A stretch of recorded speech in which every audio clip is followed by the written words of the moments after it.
अपने हार को कभी भी मत तरसाएं। दोस्तों, इसमें आचार्य चाणक्य जी कहते हैं कि शत्रु के सामने अगर हार नजर आ रही है तो उसे कभी भी दर्शाए नहीं। अगर ऐसे वक्त में आप कमजोर पकड़ गए तो आपकी हार 100% निश्चित है। चाणक्य कहते हैं कि अगर शत्रु हमसे अधिक शक्तिशाली है तो उसके साथ अनुकूल व्यवहार करें। ऐसे करने पर आप धीरे धीरे उसकी चाल को भांप लेंगे और कभी परेशानी में नहीं फंसेंगे। ऐसे में दुश्मन को कभी कम नहीं आंकना चाहिए। जो दुश्मन कमजोर और छल कपट करने वाला है तो ठीक इसका उल्टा बर्ताव उसके साथ करें।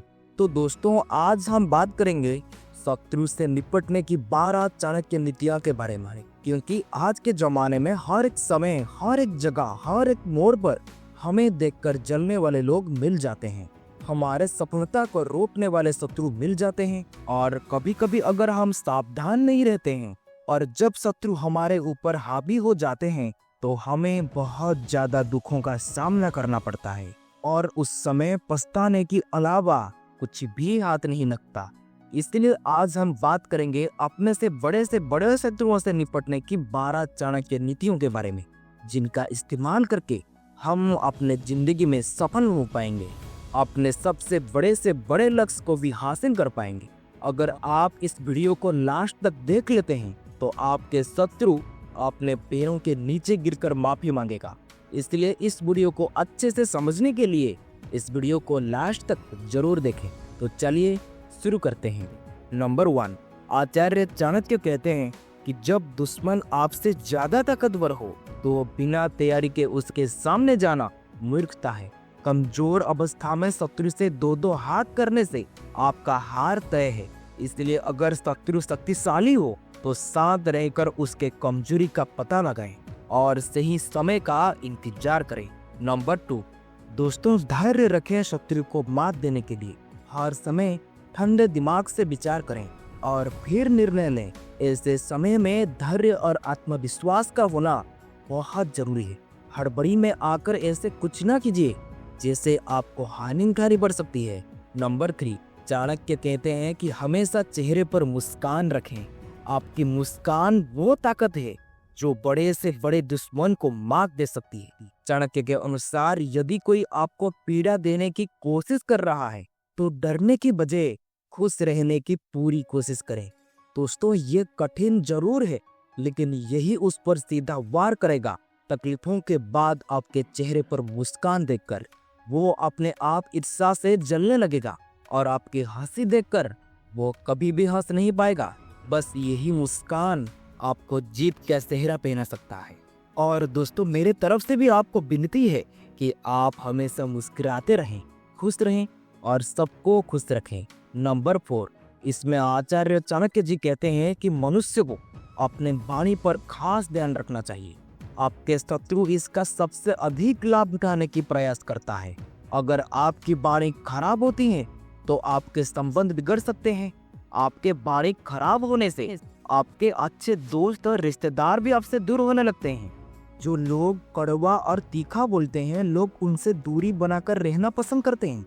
इसलिए हमेशा किसी से भी बात करते हुए आपको अपनी मधुर वाणी और अपनी मधुर बोल का इस्तेमाल करना चाहिए और विनम्रता से लोगों से मिलना चाहिए। नंबर 5, आचार्य चाणक्य कहते हैं कि व्यक्ति अपने परिवार के अलावा अपने दोस्तों और कार्यस्थल पर मौजूद लोगों के साथ सबसे अधिक समय बिताता है। इसलिए हर व्यक्ति को अपनी संगत का विशेष ध्यान रखना चाहिए। जो लोग अपने आसपास अच्छे और योग्य लोग रखते हैं या उनके संगति में रहते हैं, उन्हें नुकसान पहुंचाने से पहले शत्रु कई बार विचार करता है। वहीं अगर किसी का संगति बुरे लोगों के साथ होती है तो शत्रु इसका भरपूर लाभ उठाने की कोशिश करते हैं और मौका पाते ही हमला करने से नहीं चूकते हैं। इसलिए आप किन लोगों के साथ उठ बैठ रहे हो, इसके बारे में आपको खास ख्याल रखना चाहिए। दोस्तों, कितना भी शक्तिशाली दुश्मन क्यों ना हो, आप उसे अपने कदमों में आसानी से गिरा सकते हो। ये आपको नंबर 12 में ही सीखने के लिए मिलेगा। इसलिए इस वीडियो को लास्ट तक जरूर देखें। नंबर 6, चाणक्य नीति के अनुसार हर व्यक्ति को बुरी आदतें जैसे नशे की लत से दूर रहना चाहिए। जिन लोगों को नशे की लत होती है ऐसे लोगों को शत्रु आसानी से पराजित कर देते हैं। नशे में व्यक्ति अपने बुद्धि और विवेक का सही इस्तेमाल नहीं कर पाता और ऐसे में वो गलती कर बैठता है जिसका लाभ आपका शत्रु उठा सकता है। आपके पास जितने सारी बुरी आदतें हैं उसको छोड़ दे, नहीं तो आपको इसके चलते एक दिन पराजित होना पड़ेगा। नंबर 7, दोस्तों आचार्य चाणक्य कहते हैं कि शत्रु को कभी भी कम नहीं आंकना चाहिए। दुश्मन की ताकत का सही आकलन आपकी जीत को निश्चित कर देता है और इससे आपका जीत भी सुनिश्चित हो जाती है। शत्रु को अगर कमजोर समझेंगे तो वो आपकी हर कमजोरी पर वार करने की कोशिश करेगा। इसके अलावा समझदार व्यक्ति अपनी महत्वपूर्ण योजनाओं को सभी के साथ कभी भी साझा नहीं करते। जब योजना पूर्ण हो जाए तभी उसे बताएं। यदि आप पहले से सब कुछ बताएंगे तो शत्रु इसका फायदा उठा सकता है, इसलिए अपने सीक्रेट किसी के भी साथ शेयर नहीं करनी चाहिए। नंबर 8, चाणक्य कहते हैं कि यदि शत्रु आपसे ज्यादा शक्तिशाली है तो ये अधिक खतरनाक होता है।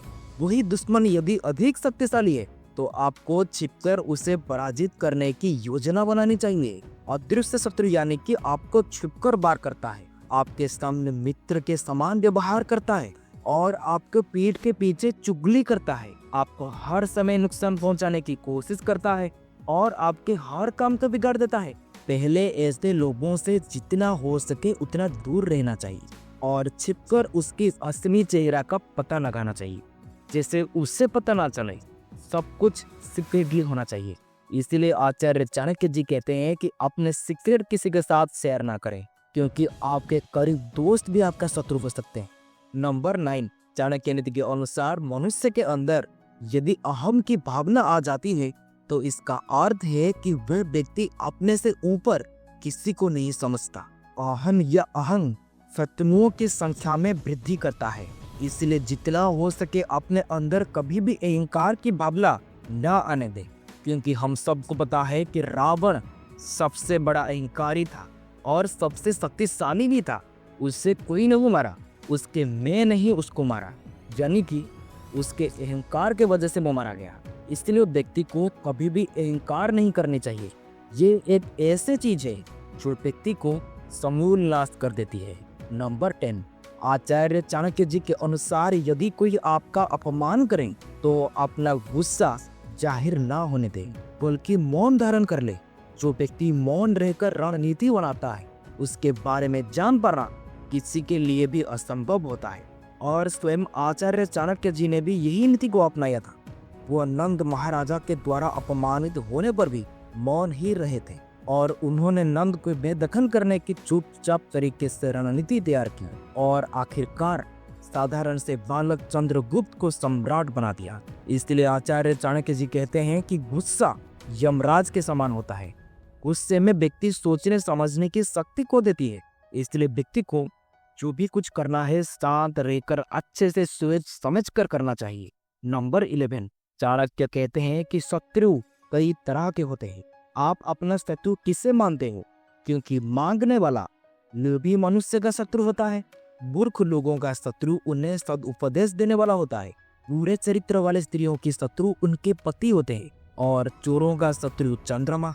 अर्थात यहाँ पर आचार्य चाणक्य जी समझाते हैं कि लोभी और लालची व्यक्ति उसको अपना शत्रु मानते हैं जो उनसे किसी चीज को लेने की आशा रखती है अथवा कुछ मांगता है। मूर्खों को सदुपदेश देने वाला अथवा उन्हें सही मार्ग पर चलाने वाला उनका सबसे बड़ा शत्रु होता है, क्योंकि मूर्ख व्यक्ति के ये विशेषता होती है कि किसी की अच्छे बात को वो नहीं मानता और अपने कार्य को ही सही ठहराता है। इसी प्रकार जो स्त्री बुरे चरित्र वाले होते हैं और बुरे कार्य करने से जो पति उसे रोकती है उसे वो अपने शत्रु मानती है। इसी प्रकार चोर रात्रि के समय अंधकार में अपने कार्य करते हैं, चांदनी रात में उनके लिए चोरी करना असंभव होती है, इसलिए चंद्रमा उनका सबसे बड़ा शत्रु होता है। इसी प्रकार जो किसी के कार्य में रुकावटें डालता है वही उसका शत्रु है। नंबर 12, इसमें आचार्य चाणक्य जी कहते हैं कि आज तक इस दुनिया में सच्चाई को कोई भी नहीं हरा पाया है और ना ही सच्चाई को कोई हरा सकता है। अगर आप सही रास्ते पर हो तो अपने दुश्मन आपको कभी भी नहीं हरा सकता। अगर आप गलत रास्ते पर हो तो आपको हारने से कोई भी नहीं रोक सकता। यही सच है, हमेशा याद रखिएगा। आप जानते होंगे जैसे 100 कौरवों भाइयों को 5 पांडवों ने नाश कर दिए थे। इसलिए हमेशा एक व्यक्ति को धर्म का साथ नहीं छोड़ना चाहिए और ऐसे लोगों को चिंता करने की कोई जरूरत ही नहीं है और ऐसे लोगों का कोई कुछ भी नहीं बिगाड़ सकता। चाणक्य कहते हैं कि शांति से बढ़कर कोई तप नहीं, संतोष से बढ़कर कोई सुख नहीं, तृष्णा अथवा चाह से बढ़कर कोई रोग नहीं और दयालुता से बढ़कर कोई धर्म नहीं। शांति से रहने के लिए व्यक्ति को अपनी कामनाओं और इंद्रियों पर नियंत्रण रखना होता है। इसलिए ये तप है। जो व्यक्ति हर समय भागता दौड़ता है और कामना करता रहता है, उससे सुख नहीं मिल सकता। दोस्तों, गौतम बुद्ध भी लिखे हैं कि कामना का विनाश ही दुखों का विनाश है। इसी प्रकार मनुष्य की तृष्णा उस रोग की तरह है जिसमें भूख कभी शांत नहीं होती और दया को आचार्य चाणक्य जी ने सर्वश्रेष्ठ धर्म माना है। दया का अर्थ है कि संवेदना का विकास, इसमें अन्य का भाव समाप्त हो जाता। तो दोस्तों, अपना कीमती समय देने के लिए धन्यवाद।